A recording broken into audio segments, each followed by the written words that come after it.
Fire up, A-Push scholars. Mr. Beamer here with another test review video. We're going to look at chapters 37 to 39. And let me give you a little historical context. It's March of 2017, and I just went to a character lunch. Our choir is putting on the musical Godspell, and so they had a character lunch, and they provided Yaster dogs. They were very good. One of my dogs, I did not have a bun, so I needed a fork to cut it. They did not have any forks, so I had to cut my hot dog with potato chips. So they actually was quite effective. So if you ever have that situation in your future, a potato chip can cut a hot dog. All right, here we go. All right, so our test is going to cover chapters 37 to 39, and the three big, overall topics of this test is going to include FDR's foreign policy before World War II, how he gets us out of isolationism towards more intervention. Then we'll cover World War II era in the United States and the actual war in Europe and the Pacific. And finally, Chapter 39 is going to focus on post-World War II America, a little bit of domestic and foreign policy with the early Cold War. Okay, I know I just mentioned it, but a little bit more specifics. These three chapters kind of cover two periods. The end of Period 7. Period 7 is from 1890 to 1945, but these chapters are the last 12 years, and this is really mostly foreign policy. The Depression and New Deal stuff was in Chapter 36. And then Chapter 39 is going to begin our Period 8, probably the second biggest period in A-Push, behind Period 7 in terms of number of events.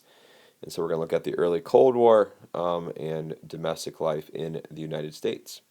So a quick summary then. So 37 is FDR in the shadow of war. That's what that chapter is called. It pretty much takes us right up to Pearl Harbor. 38 is just the war itself, American involvement. It's also in America. I think that's a big part of A-Push is what's going on in America domestically.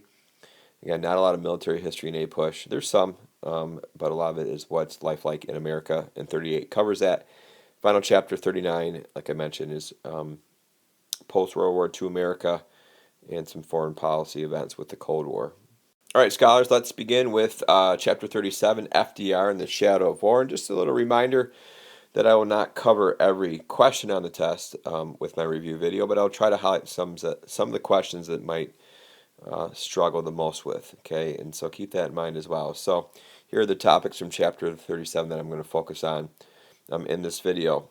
First, we'll begin with FDR's early foreign policy. So we know that FDR gets elected in 1932, and he begins his presidency the following year in March of 1933. So a couple early foreign policy decisions FDR had to deal with. The first one was the recognition of the Soviet Union. Actually, I wanted to mention that the Soviets were a country for 15 years before FDR came along, but the United States never recognized them because they were communists. But FDR said we will recognize them as legitimate countries. So that is one thing. Also is the reciprocal trade agreements. In 1934, FDR is opening up trade more with the rest of the world. So he decided to lower tariffs. We know the Hawley-Smoot tariff of 1930 dramatically raised tariffs. So FDR was looking to lower them with the reciprocal trade agreements, and other countries did as well. The hope was to increase more trade to help their economies. All right, the final third major foreign policy decision during his first couple of years as president has to do with Latin America, and that is the good neighbor policy. And we know that FDR wanted to improve relations with Latin America because we might need them in case of future conflict with potentially Japan or Germany.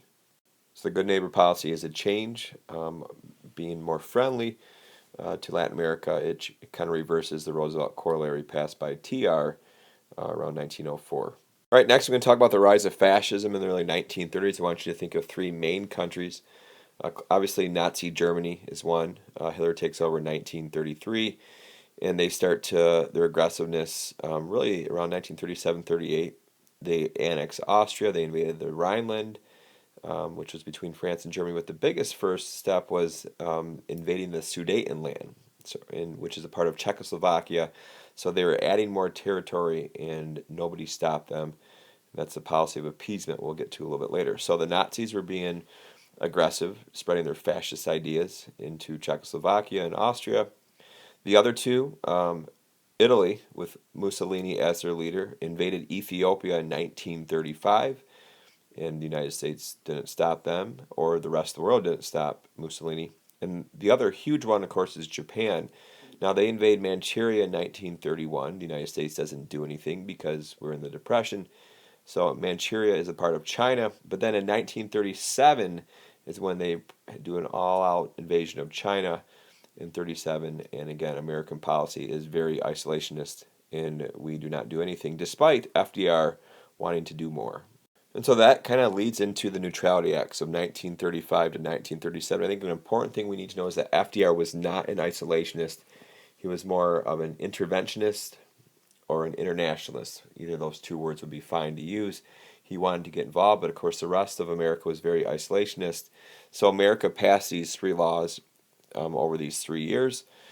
Basically the same idea. The Neutrality Act said that we are not going to help any countries that are at war. And that kind of bothered FDR because he saw that we needed to get involved to stop the spread of fascism. So I think a connection to this, besides knowing what they are, is that in 1937 FDR gave his quarantine speech, and he's basically talking about Japanese aggression to China. And FDR said in 37 that we need to quarantine these fascist aggressors. We can't let them spread the rest of the world. He gave this speech, was clearly not isolationist, but Congress wanted nothing to do with that. So we never really followed through on that promise to try to stop the spread of fascism. But FDR is planting a seed that the United States is going to have to get involved later. I already mentioned a little bit about Hitler's aggression. Rhineland first, then Austria, and then the Sudetenland. And then finally the Munich Conference happens after the invasion of the Sudetenland. And France and Great Britain basically have been appeasing Hitler as he took over quite a bit of Europe. And so at this conference, France and Great Britain gets a promise from Adolf Hitler. Hitler said, I am done taking any more lands. Just let me have the Sudetenland and I'm done. And so France and Great Britain were fired up like, hey, Hitler promised, he wrote it down, that he is not going to take over any more lands after the Sudetenland. Well, a few months later, Hitler lies and goes against his promise, and Hitler takes over all of Czechoslovakia. And the Munich Conference was a failure because Hitler took more land, and this is getting us closer and closer to World War II. All right, so World War II begins with Nazi Germany invasion of Poland on September 1st, 1939. So I think time is important, years are important. So the invasion of Poland begins with the Germans taking them over. But before the invasion and the start of World War II, Hitler signs a non-aggression pact with Stalin. Okay, so they both agreed to not go to war. They're going to be neutral with each other.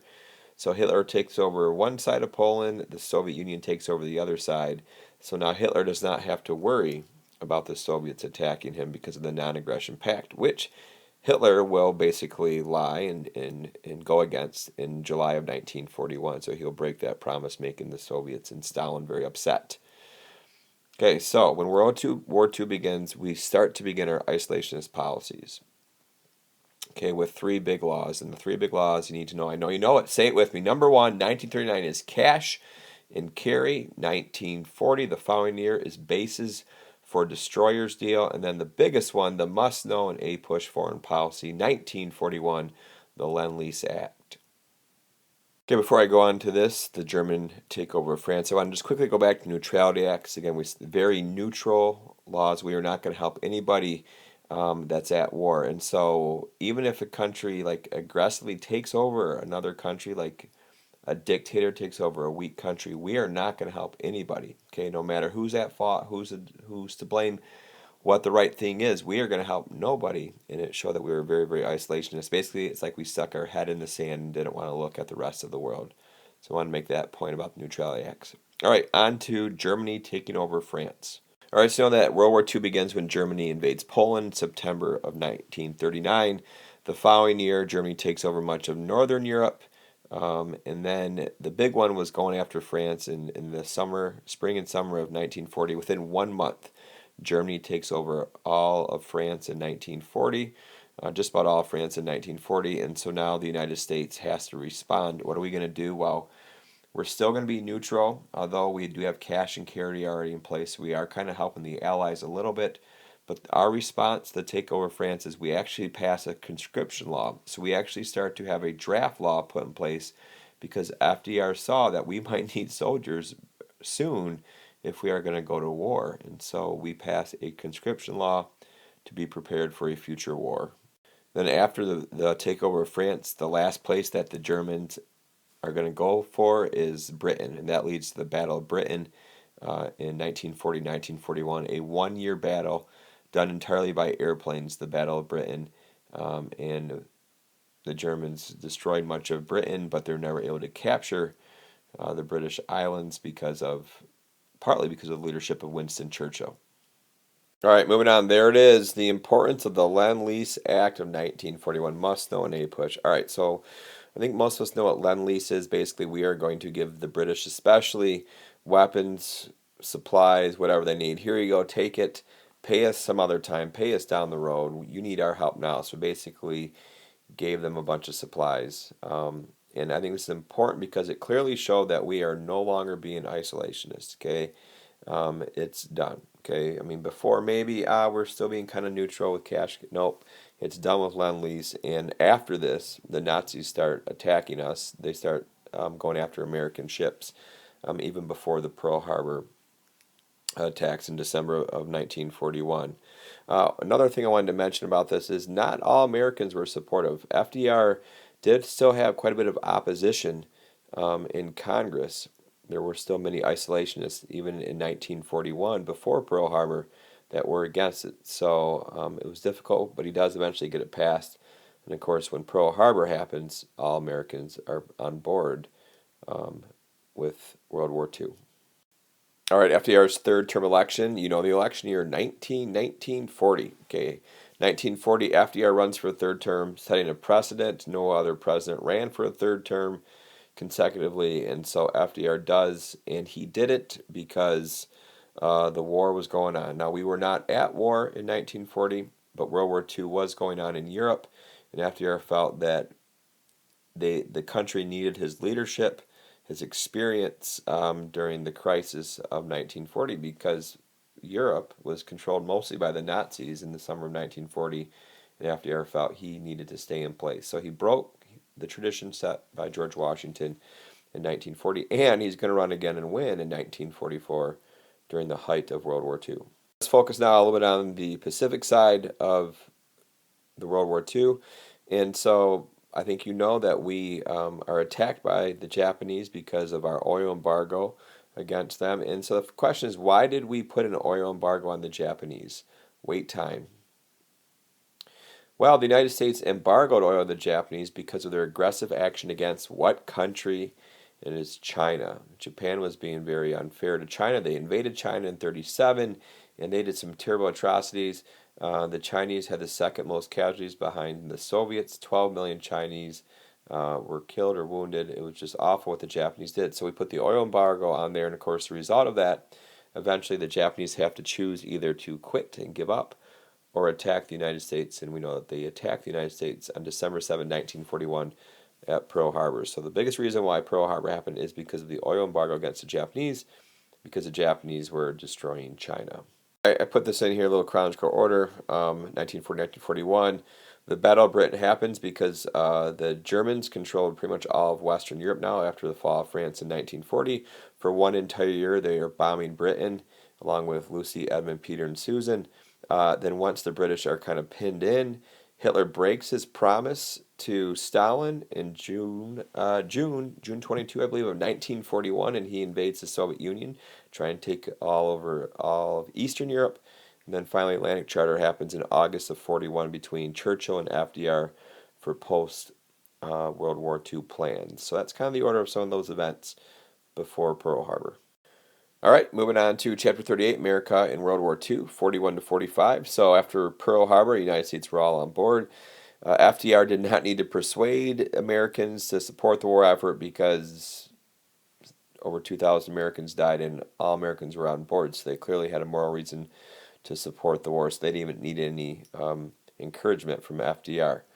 So the strategy after Pearl Harbor is where do we go? Do we fight the Nazis, or do we go after the Japanese? And although most Americans probably wanted us to go after the Japanese after Pearl Harbor, FDR decided to attack and deal with Nazi Germany first in North Africa in 1942. All right, our government played a major role in the war economy. They took over industries, they set prices. It was a very, very socialistic time in American history. The government had to do this because of the war and how we had to win the war. We had to become the arsenal of democracy, and so it took a major role in our economy. And it had to, because that was a major first challenge, is how are we going to get weapons and resources to win this war. All right, I can spend a ton of time on these three groups in the United States. Actually, I forgot a fourth one. Women in America are also very important as well. Obviously, need to know Rosie the Riveter helping the war effort. And so I'm not going to focus on these three, but Japanese Americans need to know an executive order and a court decision to put them in internment camps. African Americans should probably know the WWII slogan. A. Philip Randolph, know what he did. CORE was formed, the FECP as well, with African Americans, and then finally the Bracero program with the Mexicans. So know about these three groups. One quick more point is for African Americans that fought in World War II, they were still segregated. We still had all black units and all white units. It's not until Truman in 1948 that actually integrates the military. Financing the war effort, deficit spending was what we did, so we had to borrow large sums of money from the people, issue bonds, Liberty bonds to finance the war. And so Keynesian economics came into play, massive government spending, and we went in deep, deep debt because of it. And so we had to borrow the money to fight the war because we had to win and become the arsenal of democracy. All right, quickly on fighting the Japanese in the Pacific Theater. I don't really need to spend much time on this one, but turning points are important to know. What is our strategy to defeat the Japanese in the last two battles? I think are important, Okinawa and Iwo Jima, before we decided to drop the atomic bomb on the Japanese. So I don't need to go over that much. D-Day, most of you know that landed on the beaches of Normandy, France, June 6, 1944. The leader was a man named Dwight D. Eisenhower, who later will become President of the United States in the 1950s. And of course, the importance of D-Day, really, you could argue it's the beginning of the end for Nazi Germany. Because once we land in France, we are pushing forward. And eventually, we're going to get to Berlin, capture the capital of Berlin, capture Berlin, the capital of Germany, and end the war. So June 6, 1944, within less than a year, actually, we do capture Berlin with the Soviets, and VE Day happens, Victory in Europe Day happens on May 8th, 1945. Okay, I mentioned this earlier, election of 1944, his fourth term. FDR runs for a fourth term, and he won. And the reason why he won is because the war was going well. This was in November of 1944. D-Day happened, and we were advancing in Europe. The Japanese, we were getting closer towards Japan. We only had a few more islands left, Iwo Jima and Okinawa. So things were going well, and FDR was elected for a fourth term in 1944. All right, one of the two conferences we need to know, Potsdam. The other one's probably the Yalta Conference that happened in February of 45. Potsdam was in July of 1945, a few weeks after the dropping of the bombs on Hiroshima and Nagasaki. And those two atomic bombs eventually lead to VJ Day, which stands for Victory in Japan Day, August 15th, 1945. But the Potsdam Conference, though, it was Truman, not FDR. Truman, Stalin, and Churchill come together, and basically it was the ultimatum to the Japanese: you need to surrender or you will be destroyed. And that was our warning before we decided to drop atomic bombs on them on August 6th and August 9th. Lastly, the Four Freedoms speech. It kind of goes back a little bit more with the previous chapter, but of course FDR gives this speech. So the four freedoms are freedom of speech, freedom of worship, freedom from want, and freedom from fear. And so he gives this speech some context in January of 1941. This was actually FDR's State of the Union address, January 1941. Again, we are not at war yet. This is 11 months before Pearl Harbor. And basically, again, he's talking about aggression of the Japanese and also the Germans. So he gives a speech, and then a couple months later, Congress finally passes his Lend-Lease Act. So he gives a speech partly to encourage Congress to pass the Lend-Lease Act because Western Europe was in trouble. France was already occupied by the Nazis, and it was only the Battle of Britain left. So again, that is the context of this speech. It was during the Battle of Britain, saying that we need to help Britain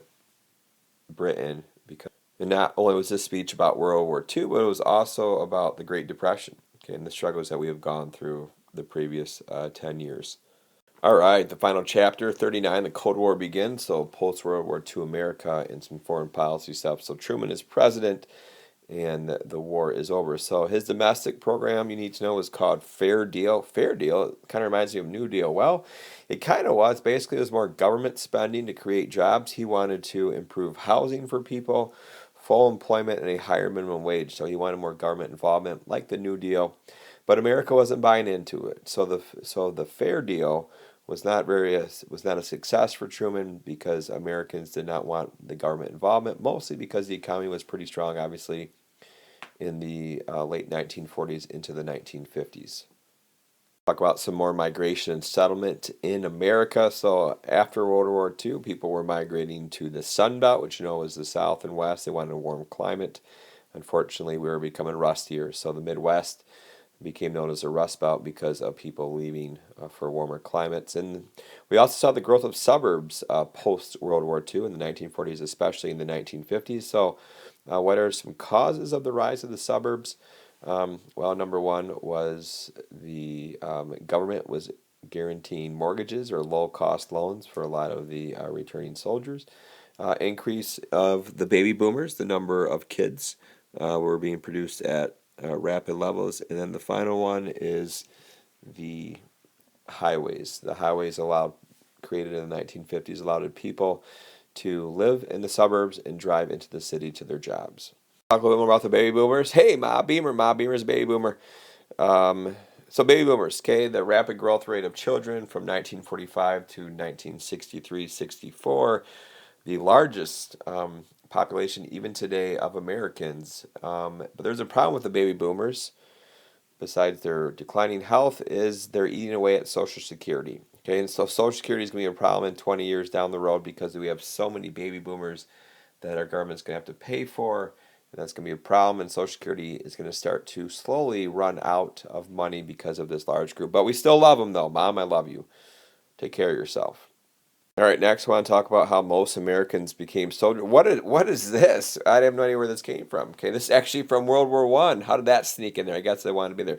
In World War I, most American soldiers were drafted. In the Civil War, most Americans volunteered for the war. How about that? That one just kind of got in there.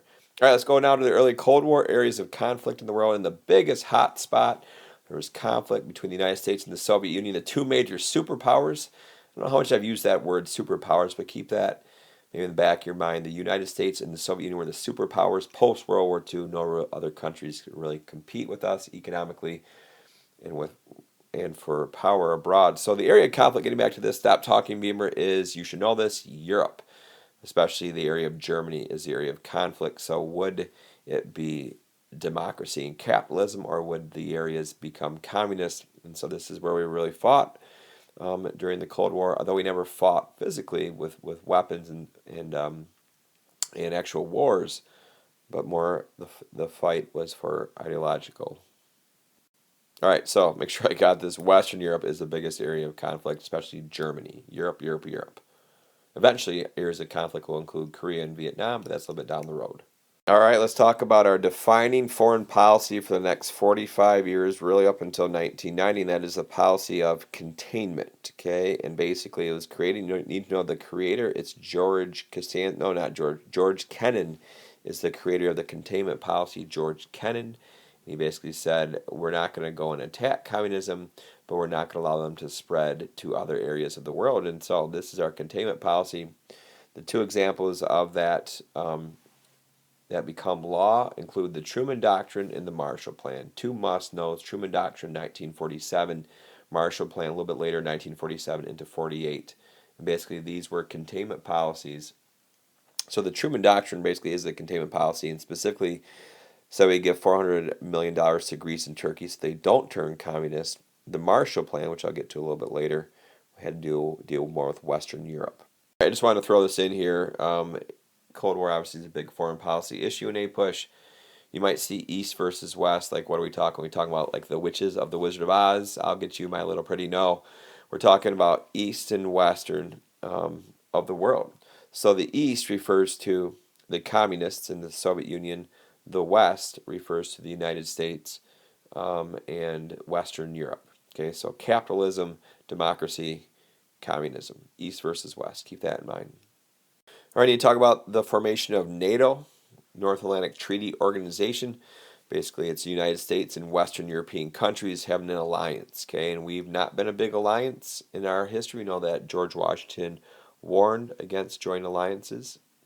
We never joined the League of Nations, but we do create NATO in 1949. And the point of NATO is collective security. Basically, it says if one nation is attacked, one of our friends is attacked, all the other countries will come to their aid and help them out in a war. So that is what collective security is, and NATO did provide that. We still have NATO today. The United States is still a member of NATO, and these countries are our closest allies. The closest ally is probably Great Britain.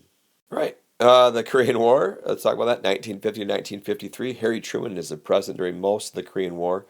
Eisenhower takes over in 53. He actually ends the Korean War. Talk quick about the two sides. We have North versus South Korea. North Korea is communist. South Korea is not communist. The North invades South Korea and the United States, and as a part of the United Nations, we help South Korea and we push out the North Koreans. Then eventually we go up to China, and China comes in. So in the end, the result, it's a tie, but the United States does stop the spread of communism. So we do kind of uphold our containment policy. The thing I want to mention is these two guys. You know that Truman was president for most of the war. His leader of the forces was General Douglas MacArthur, one of the greatest generals in American history, one of the most well-known generals, and one of the most arrogant generals in American history. And Douglas MacArthur, to win the war, the Korean War, he wanted to, by the way, it was not called a war, it's called the conflict because we never declared war on Korea. Anyway, MacArthur said, we want to go ahead and invade China. Let's go bomb China so we can win this war. And Truman says, no, we're not going to do that. And so he fires MacArthur after MacArthur criticizes them. So there's a lot of conflict here. And when MacArthur comes back to the United States, he is a hero, gets a big parade in New York City, and kind of makes Truman look bad. But please note the conflict between these two guys. MacArthur wanted total war. Truman wanted a limited war. Two more things. The Marshall Plan. I've already mentioned this before. From 1947, 1948. Basically, it is an example of the containment policy. And it kind of deals with the whole collective security idea is that we are going to help our friends out. And we gave about $13 billion to Western European countries to rebuild their economies. So this is an economic decision to give, let me repeat, to give Western European countries, France, West Germany, a bunch of money so they don't turn communism. And so it shows that we kind of deals with the Truman Doctrine, and it shows that we're going to contain communism, do whatever it takes economically. And it worked. Okay, it was a success. Of course, the next year, Stalin does create the Berlin blockade, partly because he's unhappy with the United States, but then we airlift supplies. And we say, sorry, Stalin, in your face. All right, boy, I'm ready to be done. All right, lastly, U.S. problems, early Cold War. The bad year was 1949. Okay, we know two bad events happened in 1949. China becomes communist. That is evidence to show containment was not working that well because China turned communist. They're still communists today in 1949. And finally, the Soviets developed the atomic bomb in 1949. And that really begins the arms race for bigger, more powerful weapons, which really continues with the H-bomb, which is developed in 1952. Finally, also the fear of spies. We'll get to more with spies in chapter 40, but the biggest two spies were the Rosenbergs, Julius and Ethel, who were executed in 1953. They were communist, but they never meant to be spies to the Soviet Union. It kind of all ties in with the Second Red Scare, which we'll talk about in the next chapter. All right, I am done. Fire up. Fire up. Where's Miggy? Come here, Migs.